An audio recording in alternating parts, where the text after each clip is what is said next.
Su həyat mənbəyimiz. Dünyada hər 3 nəfərdən biri təhlükəsiz içməli sudan məhrumdur. 1 dəqiqəlik duşda 9-12 litr su sərf olunur. Diş fırçalayarkən kranı açıq saxlamaqla hər gün 30 litr su israf olunur.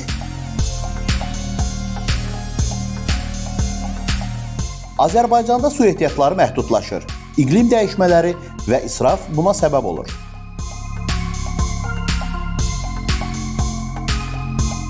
Nə etməli? Su axan kranları təmir et. Kranı istifadə zamanı bağla. Gecə suvarmasına keç. Su yığan texnologiyalara keçid et.